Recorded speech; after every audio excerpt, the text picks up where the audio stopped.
ഈ വീഡിയോയിൽ നീറ്റുമായിട്ട് ബന്ധപ്പെട്ട് ഇന്ത്യയിൽ പുതുതായിട്ട് പാസ്സാക്കിയിരിക്കുന്ന നിയമം, അതുപോലെ തന്നെ നീറ്റ് പരീക്ഷ പേപ്പർ ചോർന്നതുമായിട്ട് ബന്ധപ്പെട്ട് CBI കേസ് ചാർജ് ചെയ്തിട്ടുണ്ട്. അതുമായിട്ട് ബന്ധപ്പെട്ട് ഇൻവെസ്റ്റിഗേഷൻസ് ഒക്കെ നടക്കുന്നുണ്ട്. പക്ഷെ ഇവിടെ നമ്മൾ മനസ്സിലാക്കണമെന്ന് പറഞ്ഞാൽ പുതുതായിട്ട് പൊട്ടിമുളച്ച കുറച്ച് രാഷ്ട്രീയ പ്രവർത്തകർ, അപ്പോൾ അവർ പ്രത്യേകിച്ച് വളരെ പോപ്പുലറായിട്ടുള്ള സെലിബ്രിറ്റീസ് ആണല്ലോ. ഈ സെലിബ്രിറ്റീസാണ് ഇപ്പോൾ പുതിയ ലൈം ലൈറ്റിൽ ചർച്ച ചെയ്യപ്പെടുന്ന പൊളിറ്റിക്കൽ ലീഡേഴ്സ്. അവരിപ്പം കേരളത്തിൻ്റെ ഉള്ളിൽ PSCയുമായിട്ട് ബന്ധപ്പെട്ട് ഞങ്ങൾ ഇടപെടൽ നടത്തും, ശക്തമായ ഇടപെടൽ നടത്തുമെന്നൊക്കെയാണ് പറഞ്ഞിരിക്കുന്നത്. വളരെ നല്ല കാര്യമാണ്, ഇടപെടൽ നടത്തണം. അവർ ഇടപെടൽ നടത്തി നിരന്തരം അവർ സെക്രട്ടേറിയറ്റിൻ്റെ മുന്നിൽ ചെന്ന് അവർ സമരം ഇരിക്കണം, അതുപോലെ തന്നെ സത്യാഗ്രഹം ഇരിക്കണം. ഇത് കേരളമാണ്. ഇവിടെ PSCക്ക് വേണ്ടിയിട്ട് സമരം ചെയ്യുന്നത് കൊണ്ട് മാത്രം PSC എഴുതിയ എല്ലാവർക്കും ജോലി കിട്ടുമെന്നോ അല്ലെങ്കിൽ റാങ്ക് ലിസ്റ്റിലുള്ള എല്ലാ ആൾക്കാർക്കും ഉടനെ തന്നെ പ്ലേസ്മെൻറ്റ് ലഭിക്കുമെന്നോ വിചാരിക്കേണ്ട ആവശ്യമില്ല. അതിനു വേണ്ടിയിട്ട് സമരം ചെയ്തു കഴിഞ്ഞാൽ ഇവർ മൂത്ത് നരച്ച് സെക്രട്ടേറിയറ്റിൻ്റെ വാതിലിൽ തന്നെ ഇരിക്കുകയുള്ളൂ. അതാണ് നമുക്ക് പറയാനുള്ളത്. ഇനി അവർ അതുമായിട്ട് ബന്ധപ്പെട്ട് സമരത്തിൽ ഇറങ്ങട്ടെ. കാരണം ഈ പ്രഖ്യാപിച്ചതുപോലെ അത്ര എളുപ്പമല്ല. ഡൽഹിയിൽ പോയിട്ട് കുറച്ച് വീഡിയോസൊക്കെ എടുത്ത് സോഷ്യൽ മീഡിയയിലിട്ട് പബ്ലിഷ് ചെയ്ത് ഞങ്ങൾ CJ പാർട്ടിയെ പിന്തുണച്ച് വിദ്യാർത്ഥികൾക്ക് വേണ്ടിയിട്ട് ഞങ്ങൾ രംഗത്തിറങ്ങിയിരിക്കുകയാണ്, അപ്പോൾ വിദ്യാർത്ഥികളുടെ എല്ലാ മേഖലയിലുള്ള പ്രശ്നങ്ങളിലും ഞങ്ങൾ ഇടപെടുമെന്നാണ് പുതിയ വാഗ്ദാനങ്ങളൊക്കെ നൽകിക്കൊണ്ട് പുതിയ നേതാക്കൾ പൊട്ടിമുളച്ചിരിക്കുന്നത്. ഇനിയിപ്പോൾ ഇവരൊക്കെ കേരളത്തിനുള്ളിൽ എന്താണ് ഇവർ സമരം ചെയ്ത് നേടാൻ പോകുന്നതെന്നുള്ളത് നിങ്ങളെപ്പോലെ ഞാനും കാത്തിരിക്കുകയാണ് കാണാൻ വേണ്ടിയിട്ട്. ഒരാഗ്രഹമാണ് എങ്ങനെയാണ് ഇവർ ഇവിടെ റിഫോർമേഷൻ കൊണ്ടുവരാൻ വേണ്ടിയിട്ട് ഇവർ ശ്രമിക്കുന്നത്. ഇവരിലൂടെ എന്ത് റിഫോർമേഷനാണ് കേരളത്തിൻ്റെ ഉള്ളിൽ പ്രത്യേകിച്ച് PSCയിൽ ഉണ്ടാവാൻ പോകുന്നതെന്നാണ് നമ്മൾ കണ്ടറിയേണ്ടത്. നീറ്റ് പരീക്ഷയുമായിട്ട് ബന്ധപ്പെട്ട് പല സ്റ്റേറ്റ് ഗവൺമെൻറ്റിനും അതേപോലെ പല സ്റ്റേറ്റിലുള്ള വിദ്യാർത്ഥികൾക്കും വ്യത്യസ്തമായ അഭിപ്രായങ്ങളാണുള്ളത്. ഇത് ഇത്രയും കാലം നടത്തിയ നീറ്റ് എക്സാമിനേഷൻ്റെ ആ ഒരു സർവേയുടെ ഫലമായിട്ടാണ് ഞാനിത് പറഞ്ഞുകൊണ്ടിരിക്കുന്നത്. ഇവിടെ ശരിക്കും വിശദമായിട്ടുള്ള അണ്ടർസ്റ്റാൻഡിങ്ങിൻ്റെ ആവശ്യമാണ്. നീറ്റ് പരീക്ഷ വേണ്ട എന്നുള്ള നിലപാട് എനിക്കില്ല. നീറ്റ് പരീക്ഷ അതുപോലത്തെ ഒരു കോമ്പറ്റേറ്റീവ് എക്സാം നല്ലത് തന്നെയാണ്, ഇല്ലയെന്നില്ല. പക്ഷേ അവിടെയുള്ള ചില ബുദ്ധിമുട്ടുകൾ, മീൻസ് അവിടെയുള്ള ഇൻഇക്വാലിറ്റി, അതവിടെ പരിഹരിക്കപ്പെടേണ്ടതുണ്ട്. കാരണം പലതരത്തിലുള്ള സിലബസുകൾ, പല സ്റ്റേറ്റ് സ്കൂളുകളിൽ പഠിപ്പിക്കുന്ന മെത്തേഡ് ഓഫ് എഡ്യൂക്കേഷൻ, ഇതിനെല്ലാം തന്നെ ഒരുപാട് പരിമിതികളുണ്ട്.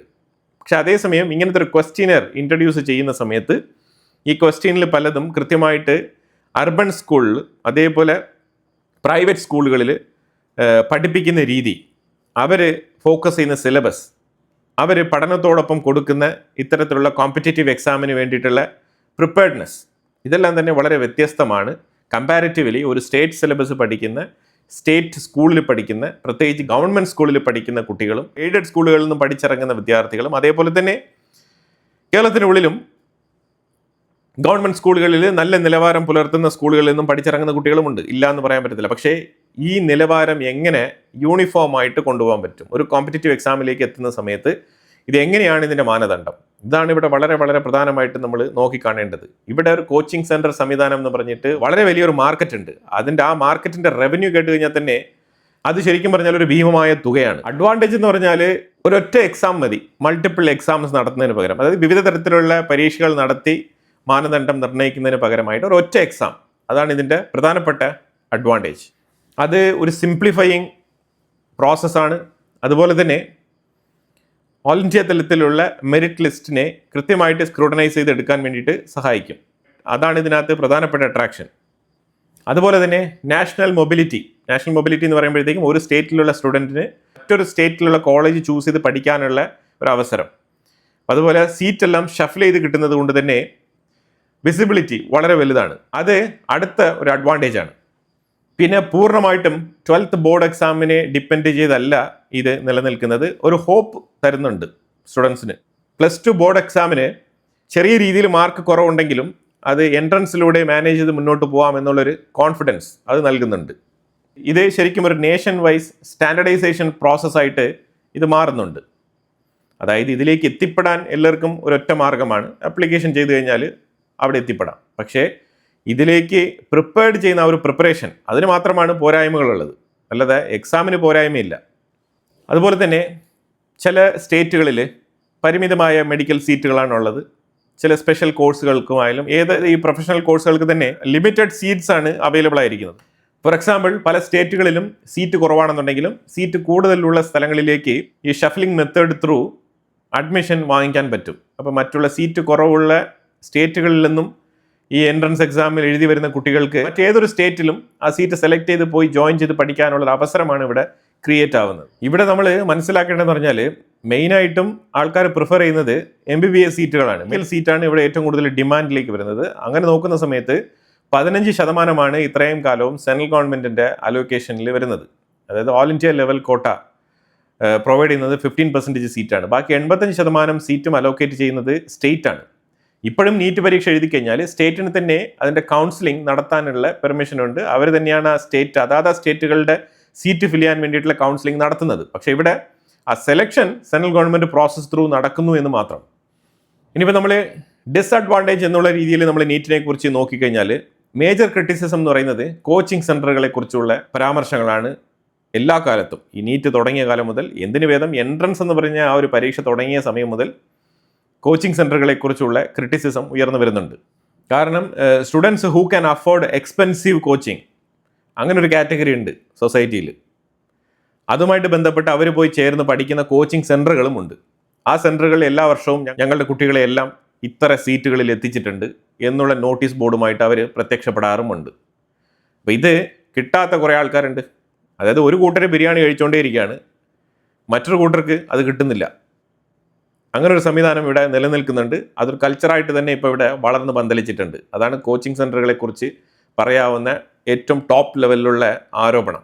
എന്നാൽ ഗവൺമെൻറ്റിന് ഒരിക്കലും അത്തരത്തിലുള്ള ഉന്നത നിലവാരം പുലർത്തുന്ന കോച്ചിങ് സെൻറ്ററുകളെ ഈക്വലൈസ് ചെയ്യുന്ന രീതിയിലുള്ള ട്രെയിനിങ് ഫ്രീ ആയിട്ടോ അല്ലെങ്കിൽ പരിമിതമായിട്ടുള്ള ചെലവിലോ അവൈലബിൾ ആക്കാൻ സാധിക്കുന്നില്ല. അതൊരു കുറവ് തന്നെയാണ്. പല സിലബസുകൾ പഠിച്ചിട്ട് ഈ കോമൺ ടെസ്റ്റിലേക്ക് എത്തുന്ന ആ ഒരു പോയിന്റിനെ നമ്മൾ ചോദ്യം ചെയ്യുന്നത്. അപ്പോൾ ഇത് ഇവിടെ കൃത്യമായിട്ടുള്ളൊരു ഗ്യാപ്പ് ഇവിടെ സൃഷ്ടിക്കുന്നുണ്ട്. ഗ്യാപ്പ് എന്ന് പറഞ്ഞാൽ അർബൻ പ്രൈവറ്റ് സ്കൂൾ കോച്ചിങ് സ്റ്റുഡൻസിനും റൂറൽ ഗവൺമെൻറ് സ്കൂൾ കോച്ചിങ് സ്റ്റുഡൻസിനും തമ്മിൽ ഒരു ഗ്യാപ്പ് ഇവിടെ ഉണ്ട്. അത് ക്ലിയർ കട്ടായിട്ട് അത് വിസിബിൾ ആണ് ആ ഗ്യാപ്പ്. പിന്നെ ഈ കോച്ചിങ് എക്കോസിസ്റ്റം ഒരു പ്രഷർ കുട്ടികളുടെ മൈൻഡിൽ അവരുടെ മൈൻഡിൽ ഇത് ക്രിയേറ്റ് ചെയ്യുന്നുണ്ട്, അനോണിമസ് പ്രഷർ. അതായത് ഇപ്പോൾ ഈ കുട്ടികൾ നീറ്റിൽ പരാജയപ്പെടുന്നു, സീറ്റുകൾ നഷ്ടപ്പെടുന്നു, അങ്ങനെ ലക്ഷങ്ങൾ മുടക്കി രക്ഷകർത്താക്കൾ ഇവരെ കോച്ചിങ്ങിന് അയക്കുന്നു. അങ്ങനത്തെ കുട്ടികൾ പരാജയപ്പെട്ടതിനെ തുടർന്ന് അവർ ആത്മഹത്യ ചെയ്യുന്നു. ഇത്തരത്തിലുള്ള ഇൻസിഡൻസ് വർദ്ധിക്കുന്നു. ഇതൊക്കെ എന്തുകൊണ്ട് സംഭവിക്കുന്നു പറഞ്ഞാൽ ശരിക്കും ക്ലിയർ ആയിട്ടല്ല. അതായത് +2 ഹൈ മാർക്ക് വാങ്ങിച്ച ഒരു കുട്ടി എൻട്രൻസ് എക്സാമിൽ അവർക്ക് നല്ല രീതിയിൽ പെർഫോം ചെയ്യാൻ പറ്റുന്നില്ല. ബിക്കോസ് ഓഫ് ഈ കോമ്പറ്റീറ്റീവ്നെസ്, ഈ പ്രഷർ ഇവിടെ ബിൽഡ് ചെയ്യപ്പെടുന്നുണ്ട്. ആ പ്രഷർ ഒരു പരിധിവരെ ഇത്തരത്തിലുള്ള കോമ്പറ്റീറ്റീവ് എക്സാമിനേഷൻ അറ്റൻഡ് ചെയ്യുമ്പോൾ ഉണ്ടാകുന്ന പ്രഷറാണ്. അതിവിടെ പ്രോപ്പറായിട്ട് അഡ്രസ്സ് ചെയ്യപ്പെടുന്നില്ല. അവിടെയാണ് ഒരു പരീക്ഷ അല്ലെങ്കിൽ one exam can have enormous consequences.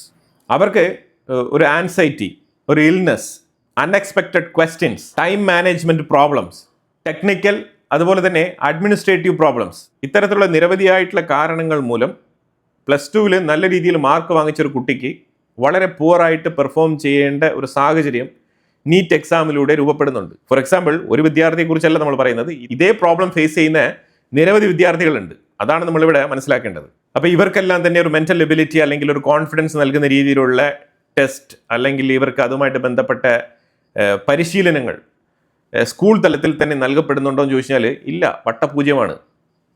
ഇവിടെയൊക്കെയാണ് ശരിക്കും നീറ്റുമായിട്ട് ബന്ധപ്പെട്ട പ്രശ്നങ്ങളെയൊക്കെ അഡ്രസ്സ് ചെയ്യേണ്ടത്. അല്ലാതെ കോക്രോച്ച് പാർട്ടി ഒരു ജഡ്ജ് നടത്തിയ പരാമർശത്തിൻ്റെ പേരിൽ സറ്റയർ രൂപത്തിൽ ഒരു പാർട്ടി ഇൻസ്റ്റാഗ്രാമിൽ പ്രഖ്യാപിക്കപ്പെടുന്നു. അതിനെ തുടർന്ന് അവർ അതിൻ്റെ നെക്സ്റ്റ് വീക്കിൽ തന്നെ ഡൽഹിയിൽ ഒരു പ്രതിഷേധം അറേഞ്ച് ചെയ്യുന്നുണ്ട്. അവിടെ ഒരു 500 മുതൽ ഒരു 5000 ആൾക്കാർ അവിടെ ഒത്തുകൂടുന്നു. അതിൽ പരം ഒരു വലിയ ക്രൗഡ് അവർക്ക് കൂട്ടിച്ചേർക്കാനോ അല്ലെങ്കിൽ വിളിച്ചു കൂട്ടാനോ സാധിക്കുന്നില്ല. ആ സാഹചര്യത്തിലാണ് നീറ്റ് പരീക്ഷയുമായിട്ട് ബന്ധപ്പെട്ട വിഷയം വരുന്നത്. അപ്പോഴത്തേക്കും അവർ നീറ്റിൽ കയറി പിടിക്കുന്നു.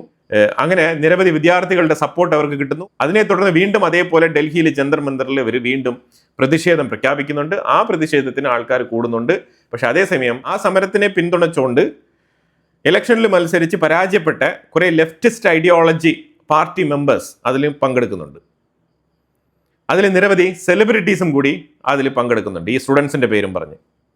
അപ്പം അങ്ങനെ ഒടുവിൽ അതൊരു വലിയ സമരമായി മാറുന്നുണ്ട്. അപ്പോൾ ഇതൊക്കെ തന്നെ സാഹചര്യങ്ങളാണ് ഇതിനെ നയിക്കുന്നത്.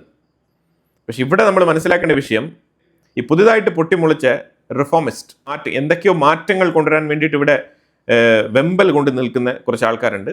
അവരാണ് പ്രത്യേകിച്ച് PSCയുമായിട്ടൊക്കെ ബന്ധപ്പെട്ട് സമരം ചെയ്യുന്നതൊക്കെ പറഞ്ഞിരിക്കുന്നത്. അവരുടെ ഫ്യൂച്ചർ പരിപാടികൾ കേരളത്തിൽ എന്തൊക്കെയാണെന്നുള്ളതാണ് നമ്മൾ നോക്കി കാണേണ്ടത്.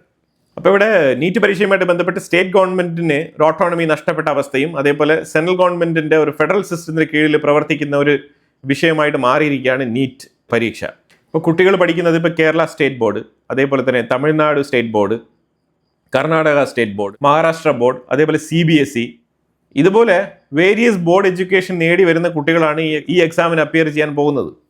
ഇതിനു മുമ്പ് ഞാൻ സൂചിപ്പിച്ചതുപോലെ തന്നെ ഇവിടെയൊക്കെ തന്നെ ഡിഫറെൻറ്റ് കരിക്കുലം, അതേപോലെ തന്നെ ഡിഫറെൻറ്റ് ടീച്ചിങ് മെത്തേഡ്, അതേപോലെ തന്നെ ഈ കോമ്പറ്റേറ്റീവ് എക്സാമിന് വേണ്ടിയിട്ടുള്ള പ്രിപ്പറേഷൻസ്, ഇതെല്ലാം തന്നെ വിവിധ തരം കോച്ചിങ് സെൻറ്ററുകൾ, പണം നല്ല രീതിയിൽ മുടക്കി കുട്ടികളെ ഇത്തരത്തിലുള്ള കോച്ചിങ്ങിൽ എത്തിക്കുന്ന പാരൻസും ഉണ്ട്. അതേസമയം 5 പൈസ പോലും ഇല്ലാതെ വെറുതെ +2 ബുക്കുകളൊക്കെ റെഫർ ചെയ്തിട്ട് വന്ന് പരീക്ഷ എഴുതുന്ന കുട്ടികളുമുണ്ട്. അപ്പോൾ ഇവിടെ ഒരു ഈക്വൽ സ്റ്റാൻഡേർഡ് ക്രിയേറ്റ് ചെയ്യണം. ഒരു ഈക്വൽ സ്റ്റാൻഡേർഡ് ഇല്ലാണ്ട് ഇവിടെ നമ്മൾ പറയുന്ന ഒരു സ്റ്റാൻഡർഡൈസേഷൻ ഇവിടെ വരില്ല. ഈക്വൽ എക്സാമിനേഷൻ, ഈക്വൽ ഓപ്പർച്യൂണിറ്റി, ഇതാണ് ഈ കുട്ടികൾക്ക് കൊടുക്കേണ്ടത്. ഇപ്പോൾ കേരളത്തിൽ നോക്കൂ, കേരളത്തിൽ അക്കാഡമിക്സ് വളരെ സ്ട്രോങ് ആണ്. അപ്പോൾ അവർക്ക് വളരെ എളുപ്പത്തിൽ തന്നെ നീറ്റ് എക്സാം അറ്റൻഡ് ചെയ്തിട്ട് ഓൾ ഓവർ ഇന്ത്യയിൽ അവർക്ക് മെഡിക്കൽ സീറ്റ് കരസ്ഥമാക്കാൻ പറ്റും. ഇതാണ് കേരളത്തിലുള്ള എൻട്രൻസ് എഴുതുന്ന പരമാവധി കുട്ടികളുടെ എയിം. പക്ഷേ കേരളത്തിൻ്റെ ഉള്ളിൽ മെഡിക്കൽ സീറ്റുകൾ വളരെ കുറവാണ്. ഇന്ത്യയിൽ ശരിക്കും 441 ഗവൺമെൻറ് മെഡിക്കൽ കോളേജുകളാണുള്ളത്. എല്ലാത്തിലും കൂടെ ചേർത്തിട്ട് 63,000 മെഡിക്കൽ സീറ്റുകളാണ്. MBBS സീറ്റിൻ്റെ കാര്യമാണ് ഞാൻ പറയുന്നത്. 63,000 മെഡിക്കൽ സീറ്റുകൾ. MBBS ഒഴിവാക്കി കഴിഞ്ഞാൽ അതിൻ്റെ താഴെത്തട്ടിൽ വിവിധ കോഴ്സുകളായിട്ടുള്ള പലതരം മെഡിക്കൽ കോഴ്സുകളുണ്ട്. BDS ഉണ്ട്, BHMS ഉണ്ട്. അപ്പോൾ അങ്ങനെ നിരവധി കോഴ്സുകളുണ്ട്. ഞാൻ പറയുന്നത് MBBSൻ്റെ സീറ്റ് മാത്രമാണ് 63,000. നാഷണൽ കോമൺ എക്സാമിനേഷൻ നീറ്റ് ഓക്കെയാണ്. പക്ഷേ അതിലേക്ക് ചില ആഡ് ഓൺസും കൂടി ചേർക്കേണ്ടതുണ്ട്.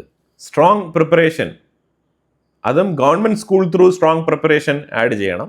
അഫോർഡബിൾ അല്ലെങ്കിൽ ഫ്രീ കോച്ചിങ് മാക്സിമം ഉറപ്പുവരുത്തണം.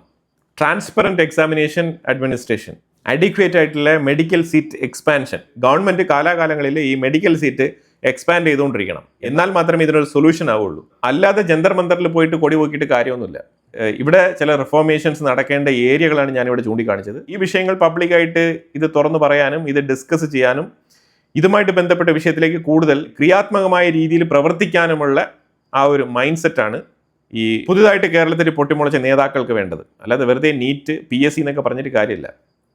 പിന്നെ ഇന്ത്യയുടെ പോപ്പുലേഷൻ അത് വളരെ വലുതാണ്, ടോപ്പ് മോസ്റ്റ്, അതിൽ യാതൊരു മാറ്റമില്ല. അതിലും യുവാക്കളുടെ എണ്ണം വളരെ കൂടുതലാണ്. അപ്പം അതുകൊണ്ട് തന്നെ എല്ലാവർക്കും ജോലി കിട്ടും എന്നുള്ളൊരു റോങ് ആയിട്ടുള്ള പൊള്ളയായിട്ടുള്ള വാഗ്ദാനങ്ങൾ കേട്ടുകൊണ്ട് നമ്മൾ വിഡ്ഢികളാവരുത്. കാരണം അത് സാധ്യമല്ല, ഒരു രാജ്യത്തും അത് സാധ്യമല്ല. എങ്ങനെയായാലും കുറേ ആൾക്കാർ ജോലി ഇല്ലാതിരിക്കും. അതിന് പ്രധാനപ്പെട്ട കാരണം വെച്ചാൽ ഇന്നത്തെ ഒരു മോഡേൺ വേൾഡിൽ ശരിക്കും ടെക്നോളജി ആണെങ്കിൽ എവറി ഡേ മാറി മറിഞ്ഞുകൊണ്ടിരിക്കുകയാണ്. അപ്പോൾ അതിനൊത്ത് എഡ്യൂക്കേഷൻ കൊടുത്തിരിക്കുന്ന ആ ഒരു സ്കില്ലും ജോലിക്ക് റിയലി വേണ്ട സ്കില്ലും തമ്മിൽ ഒരു വ്യത്യാസം വരുന്നുണ്ട്, ഒരു ഡിഫറൻസ് ഇവിടെ രൂപപ്പെടുന്നുണ്ട്. അപ്പോൾ ആ രീതിയിൽ തന്നെ പലർക്കും ജോലി ഇവിടെ നഷ്ടപ്പെടുന്നുണ്ട്. പിന്നെ PSC എഴുതിയ ആൾക്കാരൊക്കെ തന്നെ ലിസ്റ്റിൽ ഒരുപാട് ആൾക്കാരുണ്ട്. അതുപോലെ തന്നെ ഇനിയും പല വാക്കൻസികൾക്ക് വേണ്ടിയിട്ട് തുടരെ പരീക്ഷകളാണെങ്കിൽ ഗവൺമെൻറ് നടത്തിക്കൊണ്ടേയിരിക്കുന്നുണ്ട്. അവരെയും വീണ്ടും ഈ വെയിറ്റിംഗ് ലിസ്റ്റിൽ കൊണ്ട് വെച്ചിരിക്കുകയാണ്. ഇവിടെ റാങ്ക് ലിസ്റ്റിൽ 1 ആൾക്കാർക്ക് പോലും ജോലി ഇതുവരെ അവൈലബിൾ ആയിട്ടില്ല. അതുപോലെ തന്നെ പല ഗവൺമെൻറ് സ്ഥാപനങ്ങളിലും അതാത് കാലഘട്ടങ്ങളിൽ കൃത്യമായിട്ടുള്ള ഒഴിവുകൾ രേഖപ്പെടുത്തിക്കൊണ്ട് ഗവൺമെൻറ്റിലേക്ക് റിപ്പോർട്ട് ചെയ്ത് അതിന് വേണ്ടിയിട്ടുള്ള ഹയറിംഗ് നടത്തേണ്ടതുണ്ട്. ഇത് കൃത്യമായിട്ട് നടന്നാൽ തന്നെ ഒരുവിധം ഈ ലിസ്റ്റിൽ പെൻഡിങ്ങിൽ കിടക്കുന്ന ആൾക്കാർക്കൊക്കെ പ്ലേസ്മെൻറ്റ് കിട്ടും. അത് കഴിഞ്ഞിട്ടേ ബാക്കി.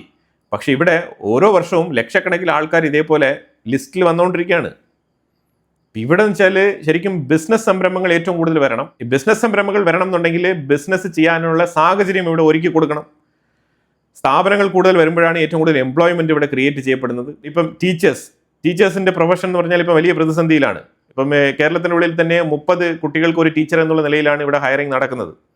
അപ്പോൾ അതിനെ ഇപ്പോൾ 25 കുട്ടികൾക്ക് ഒരു ടീച്ചർ എന്നാക്കി കഴിഞ്ഞാൽ കുറച്ച് ആൾക്കാർക്ക് കൂടി ജോലി കിട്ടുമെന്നാണ് പുതുതായിട്ട് ടീച്ചേഴ്സ് അസോസിയേഷൻ ഇപ്പോൾ പറഞ്ഞുകൊണ്ടിരിക്കുന്നത്. ഇതുമായിട്ട് ബന്ധപ്പെട്ട് സമരപരിപാടികൾ വരെ കേരളത്തിനുള്ളിൽ നടക്കുന്നുണ്ട്. പക്ഷേ ഇവിടെ കോമൺ ആയിട്ട് ചിന്തിച്ചു കഴിഞ്ഞാൽ മനസ്സിലാക്കാൻ പറ്റും, ഇപ്പോൾ 25 കുട്ടികൾക്ക് ഒരു ടീച്ചർ എന്നാക്കിയാൽ തന്നെയും പരിമിതികൾക്കുള്ളിൽ നിന്നുകൊണ്ടുള്ള സൊല്യൂഷൻസ് ആണ് ഇതൊക്കെ, പെർമനന്റ് ആയിട്ടുള്ള സൊല്യൂഷൻസ് അല്ല. ഇതൊക്കെ കുറച്ചുകൂടെ ബ്രോഡ് മൈൻഡ് ആയിട്ട് ചിന്തിച്ചു കഴിഞ്ഞാൽ മനസ്സിലാക്കാൻ പറ്റുന്ന വിഷയങ്ങളാണ്. തീർച്ചയായിട്ടും ഈ വിഷയത്തിൽ കൂടുതൽ കാര്യങ്ങൾ പറയേണ്ടതുണ്ട്. അത് തുടർച്ചയായിട്ട് അടുത്തടുത്ത 1-2 വീഡിയോകളിൽ ഞാനത് ഉൾപ്പെടുത്താൻ ശ്രമിക്കുന്നതാണ്. അപ്പോൾ എന്തായാലും ഈ വീഡിയോയിൽ പറഞ്ഞ വിഷയത്തിനെ കുറിച്ചുള്ള നിങ്ങളുടെ അഭിപ്രായങ്ങൾ കമന്റ് ബോക്സിൽ രേഖപ്പെടുത്തുക. കൂടുതൽ വാർത്തകളുമായിട്ട് അടുത്ത വീഡിയോയിൽ വരാം. Thank you so much.